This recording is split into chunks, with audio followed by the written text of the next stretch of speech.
What's good? What's poppin'? What's up? Y'all doing? I'm ready to talk about this book finally.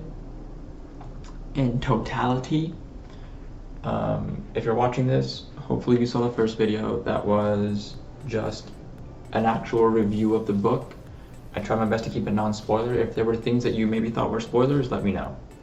And I'll make it that correction for the next video. This video, however, is chock full of spoilers and my thoughts. Why did the camera go back out of focus? Why did you do this? Why? Why are you like this? I don't get why you're like this. Focus. Thank you. Anyways, yeah, we're just gonna talk about this book. You're out of focus again. What is going on? What is going on here? Please, stop. Just don't autofocus. Just don't autofocus. Just don't autofocus. Can you just not autofocus? Just manual focus.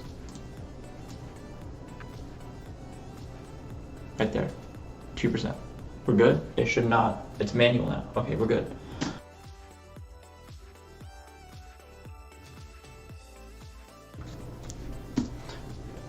Okay, we're back.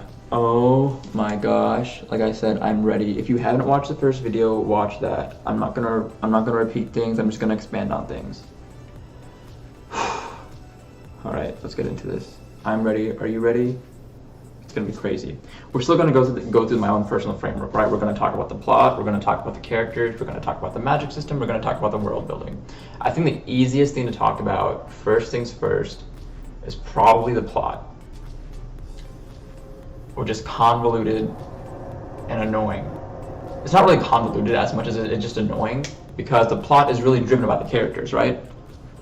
And so the issue with that is the characters are annoying sometimes, and it's like, please drive the plot, or they do stupid decisions where they talk indirectly to each other and don't say things, and it's like, well, now what do? Now you further the plot in a really, I hate when authors do this, when you further the plot in a very annoying way. It's like, no, so many things could have gone better, obviously, if they just talked directly, but that it doesn't count for good drama. So annoying. The plot isn't bad though. The plot definitely isn't bad. You're basically these 6 guys and girls, men and women, are chosen to be the next set of protectors for the Alexandrian society, and in their 1 year initiation phase, they basically are living at the Alexandrian library. They're studying whatever they want to study, figuring out the world. They're basically, and at the same time, they're protecting the library structure building that they're in from attackers and things like that. So they have they have their own combat abilities, but they also have their own non-combat abilities that they use just throughout the day. Oh my god, I still have the water.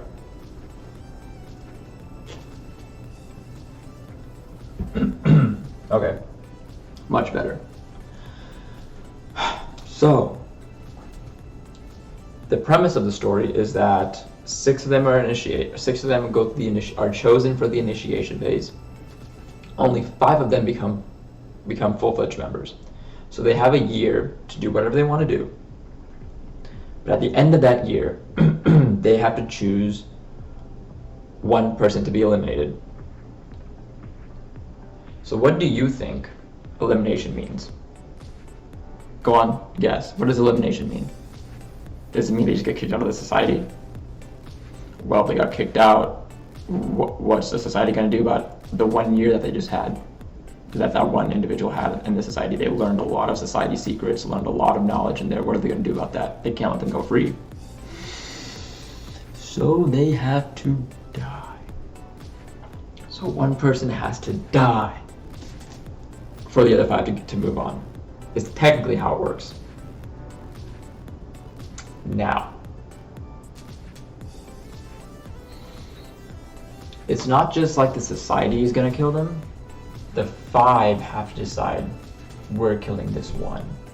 That's also the wild part. It's like the set of people have to do it. It's not just like, hey, we're choosing this person, can you take care of them? We don't wanna be a part of that. No, they're accomplices in this murder.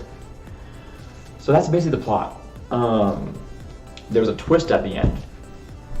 where a character that you think is kind of a side character, supporting character, comes out and it's like, boom, I've been one of the main guys this entire time in the background. And so there's a twist where he ends up faking one of their deaths to basically take into custody one of the 6 and leave the other 5 in the society. That's the plot. It's kind of spicy towards the end, I'm not gonna lie. Kind of spicy. Next we're gonna talk about the characters. Okay, first things first.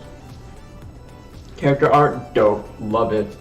I hope more authors do it, right? Character art is so cool. Where is it? Was this Reina? This was Reina. One sec. Character art, great. Love it. Great detail. Everything. Amazing. Keep doing this. Characters themselves. We're gonna go down the list. Libby. My least favorite character is Elizabeth Rhodes, aka Libby. Who goes by Libby? That is the dumbest name I've heard, ever. Not ever, but it's one of the dumbest names I've heard. I don't like that name. I don't like that name. I'm so happy that they did not use Libby for most of the story. They basically called her Rhodes. Like your high school coaches when they just call you like, hey, Bartowal, how you doing? Just call you by her last name. So just Rhodes. I much preferred Rhodes than Libby. What kind of name is Libby? That just set me off for no reason. But Libby is a physicist. That's her magic system. So she's a physicist. She can actually control down to the atoms of the world matter. And as a result, she can take this bottle here. It would poof out of there and poof into her hand. No smoke, nothing. It just ceases to exist there and rematerializes in her hand. She has that power of physics. Crazy power to manipulate the world's matter. But she can only manipulate what she knows and what she can see, and it takes a lot of power to do that. So there are limitations to her in terms of her abilities. I just don't like her. I don't like her because her character was very like, I'm the victim, or I'm like, not self-deprecating, because she knew she was smart, she knew she was good at what she did. It was just like, I just didn't enjoy it. It's so hard to explain unless you read the book. I need to get better at character explanations for sure, but I just didn't like it. I did not like her. Next one, Nico. Nicholas. I'm not gonna say his full name. I'm just gonna go with Nicholas, but he goes by Nico. I'm sick of people naming their characters Nico. As you can see, I have a lot to say about this. I'm sick of people naming their characters Nico. Why is Nico? Why Nico? Why Nico? Why is it always Nico? Why is it always Nico? Why can't it be like something else? You could just name Nicholas or something. Like, I get Nico is short for Nicholas. I get that. It's actually Nicolas with the accent on the A. But still, I didn't like the name. Well, it's not like I didn't like it. I just like it's overused. It's an overused name right now. But he's also a physicist. Similar to Libby, but I feel like his powers further basically are kind of what Libby can't do, he can do. They kind of complete each other in terms of their power dynamic. He's really good at realm traveling, dream traveling. Apparently that's a thing. We're gonna get to that in a sec. But he can apparently like realm travel and a lot of the same like matter manipulation stuff that Libby does. But his goes very like metaphysical versus hers. Hers is very personal, metaphysical person. How can I manipulate my person? How can I manipulate my thoughts and my metaphysical presence? She's more of how can I manipulate objects, the world, the way we're seeing these things, kind of like that. But Nico's dope. Nico's like, you think he's like you think he's a dick at the beginning, but he kind of is a little bit, but he is not. He's actually a very caring guy. Cares a lot about his friends. He tries really hard to keep his best friends safe from his mother, because his best friend has this really cool ability that he can travel through people's dreams. So he can manipulate their dreams, therefore manipulating their mind through that. And so his mother, his friend's mother, tries to use that ability of her son to get monetary gain. Whether it's she takes like, a job from someone and says, hey son, I need you to go into this person's mind and do this, or whatever, or something like that. So Nico has basically spent his life since he met his best friend. I think it's Grover. It's not Grover. That's Percy Jackson. What's his best friend's name? It's over here somewhere. I can just go to his chapter, I guess.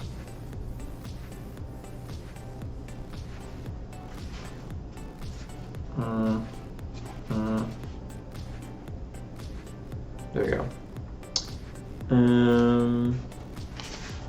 Gideon, his friend Gideon.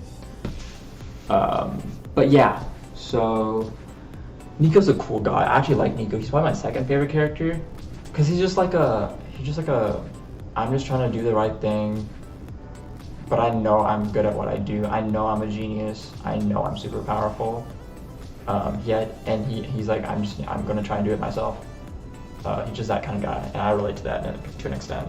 So not the I'm good at what I do part, but mostly everything else. Next, Parisa, the Enchantress. Parisa has the ability to manipulate people's emotions because she is an ever-present beauty. She is a gorgeous person. And every man that sees her and talks to her, she can use her words and her looks to then coerce them into sexual interactions.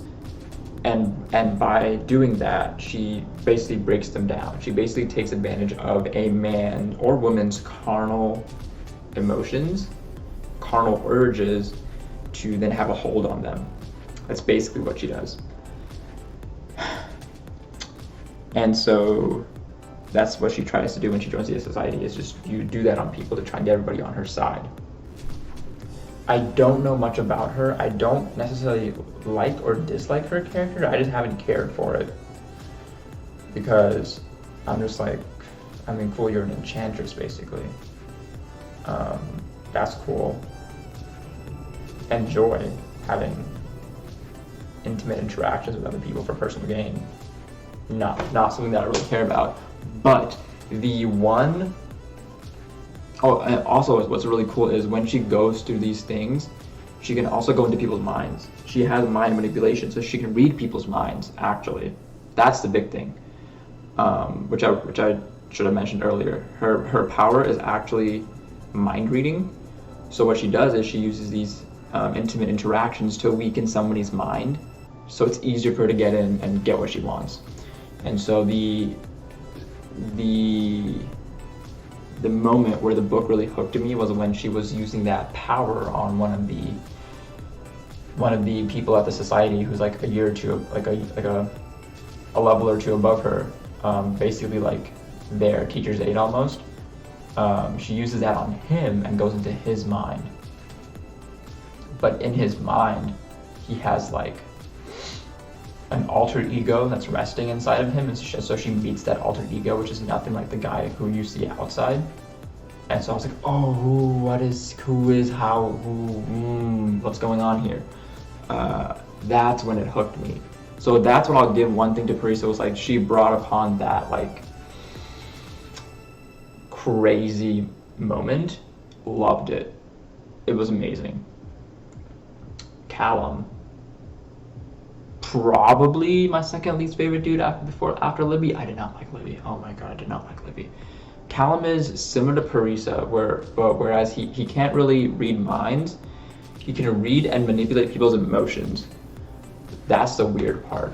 And so he's always very disinterested in people because he can feel everybody's emotions, their anxiety, their lust, their anger, their confusion, their past trauma, their closedness, their openness, their ego, whatever it is. He can feel all of that, and he can, through his words and by touch, he can also manipulate them. He can suppress certain things, increase certain things. And the way he does that is through like almost like just talking and questioning them. The more he talks and gets them to say certain things, he can pick up on cues and increase their emotion here and decrease. It's an emotional manipulation through oral and physical means. I don't like him because he seems to be not necessarily a know-it-all, but he very much seems like a I'm just here until I'm bored, then I'm gone kind of thing, or I'm just here because I have nowhere else to be. I mean, it seems chill. I can just chill out here. And I don't really get his motives yet, because he doesn't behave like he has any motives yet. So I'm really hoping in book 2 we see more of that. To maybe I'll like the character, because right now he's just like, eh. He was the one they were gonna kill, by the way. Didn't end up dying, but he was the one they were gonna kill, because they're like, he's the most expendable. He's also one of the most dangerous because he can just manipulate a lot of you. Same as Parisa, but like to like a more aggressive extent. He can drive you to suicide. He can make you shoot yourself. He did that in the book, by the way. They had an attack, or they were being attacked, and so Parisa teamed up with Callum, which is also why she hates Callum now, because she witnessed his power at hand, where he just talked to the attacker, said certain things, and just the attacker went. That was wild. I was like, that's an interesting guy. Next one is Reyna. What do we say about Reyna? Reyna's kind of like neutral. I don't like her, but I don't dislike her, because she is just kind of there. She's there because she's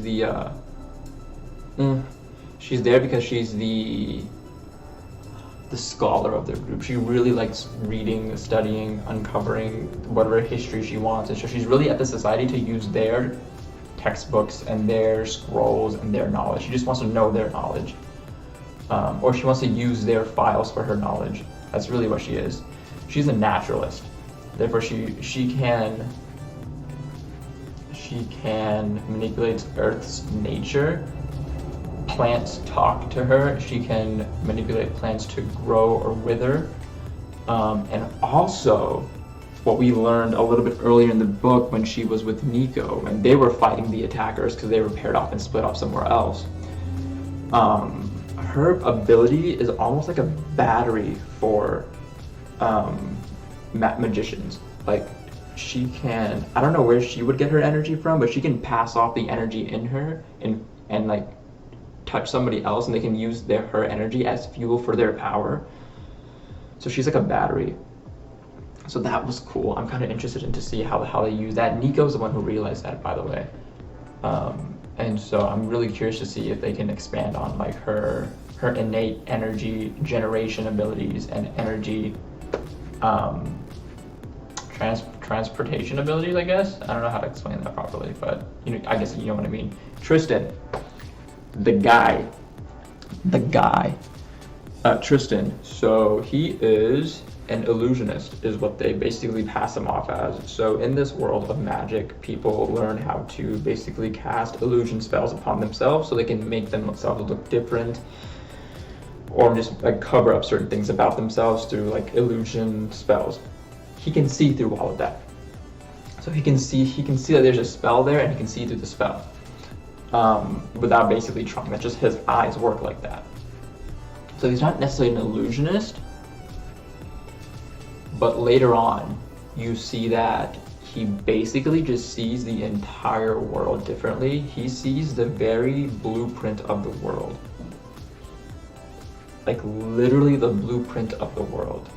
He can sense the time of the world. He can sense the energies. He can sense the metaphysical planes of the world. he can see everything. So his eyes are what's like the craziest part. He's not an illusionist. He's basically like, he's like a seer, I guess. I don't know how else to explain that. But he's basically a seer. And that's just the coolest thing to me, because he's basically the one who's going to be figuring out if he can time travel or not. Can he travel through time by traveling through different planes of existence? Can he travel through different planes of the earth to where can he put himself in a different plane to where everybody else can't see him, but he can see everybody else and walk through it? That's just so cool. Mans has daddy issues, so that's unfortunate. His dad's a crime lord, basically, and so that influences a lot of his actions and discussions. He's very distrustful, not very loyal, but he's super powerful, which is why Reyna and Callum are both were fighting to get to get him on their side. Callum through his words, Reyna through her other things, if you know what I'm saying. But those are the 6 characters. Tristan's my favorite, then Nico, Reyna's neutral, Priest is eh. I don't like Callum and Libby so far. Those are the characters. Oh my god, we talked a lot about the characters. Ooh. Which then leads me into the magic system. So the magic system is physics-based, as I just explained. And she does not do a good job of explaining that in the beginning of the book. I don't get what you mean if you're saying, Libby set fire to the dean's office, and that's how she got admission into this college. I'm like, okay, cool. Is she a pyromancer? Did she do something wrong and a fire started? I don't know what that means though, because you didn't explain to me this is a physics-based system. How else am I supposed to know this, right? So then you just don't get what's going on until later. You're like, oh, okay, you're a physicist. Okay, makes sense. Okay, so you can control explosions, or you can cause explosions and things like that, is what Libby can do. Like she's like a deconstructionist, versus Nico can be like a constructionist almost. So that's cool and all, but she just didn't set it up. She just did not set it up. That was the most annoying part for me, was I just don't know what the magic system is at the beginning, and it's really annoying to try and figure it out when you're also talking indirectly to me. That doesn't make sense to me. I had to do mental gymnastics to figure that out. It was so annoying. And then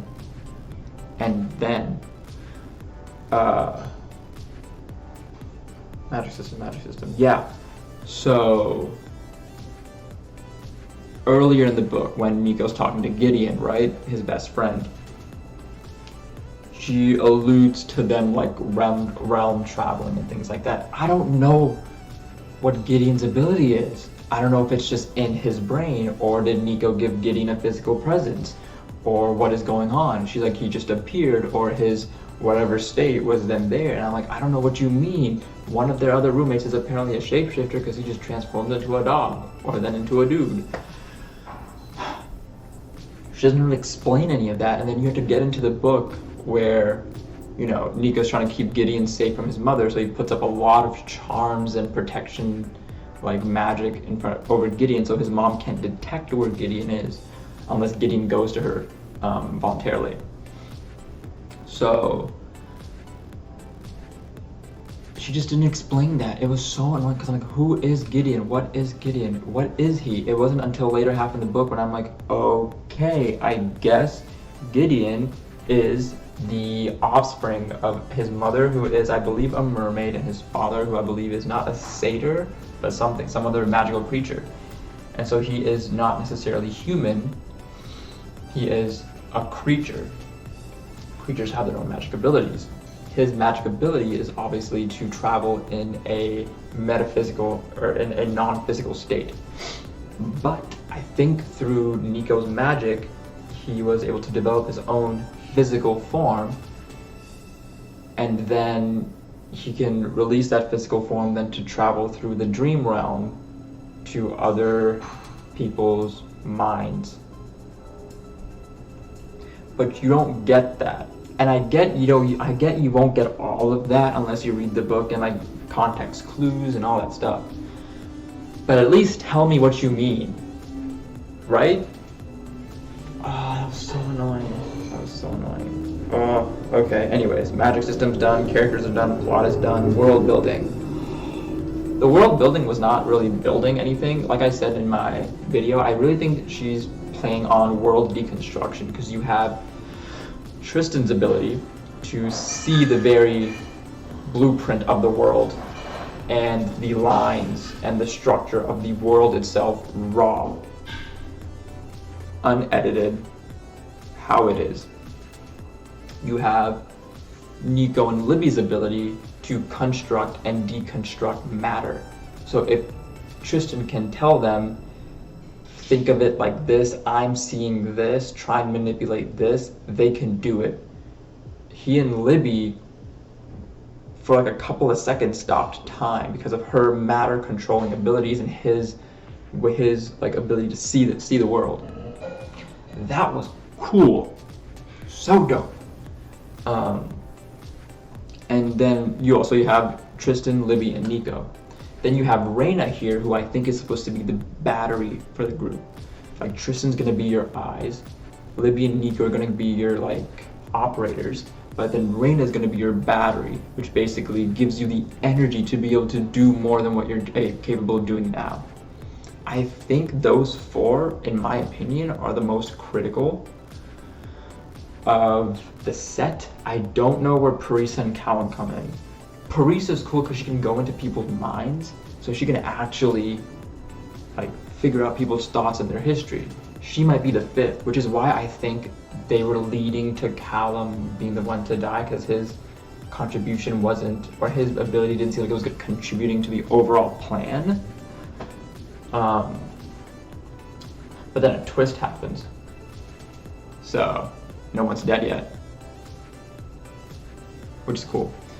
So the world building is basically, I think, her plan is to deconstruct the world through these guys' abilities, which is super cool.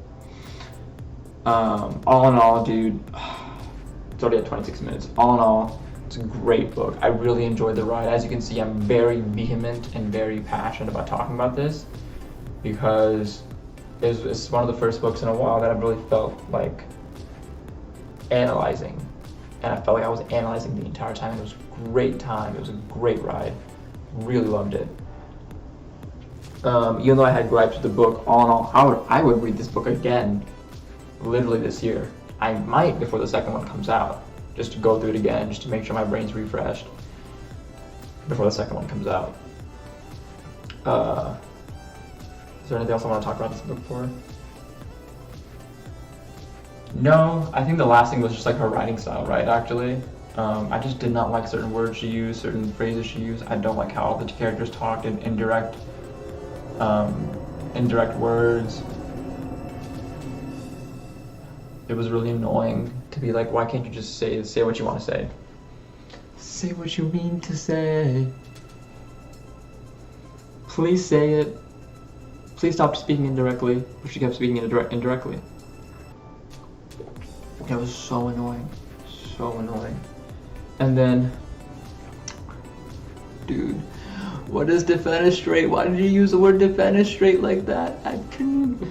If you saw my first video, right, basically Olivia Blake uses a lot of words that I swear she was looking to the source, or I don't know where she found it. But there's a word called defenestrate, which basically means to throw out of a window. But the way she used it in the sentence was, I thought about defenestrating you out the window, or through that window. And so with context clues, I'm just like, okay, cool, she probably just meant she was just gonna chuck him out the window or whatever. That's fine, she can do that. But that's not what the word means. The word means to throw out a window. So you should not have the window thing of subject in there. Maybe you're like, I will defenestrate you through that wall, or like, I will defenestrate you through out of this room. So which means I will throw you out of this window, out of this room. Which that might have made more sense. Maybe. I think I'm not an author. I'm not even a literary. I'm not even a competent literary person. I just think that would have made more sense now that I know the definition of the book. Okay, that's all I wanted to get out. Her writing style I did not like it. I found it annoying, but I stuck to the book. I think it was worth it. So, if you want a complex mental gymnastics book where the characters will make you, well, you might enjoy some characters, you might not like some characters, you might enjoy the magic system, all in all, read the book. Dude, read the book. 10 out of 10. Not really. 7 out of 10. But I think it's worth it. That being said, hope you enjoyed this rant. Hope you just had it on the background, just listen in. I appreciate you for clicking on the video. Appreciate you watching through. Leave a like, comment, and subscribe, and I'll catch you for the next video. Peace.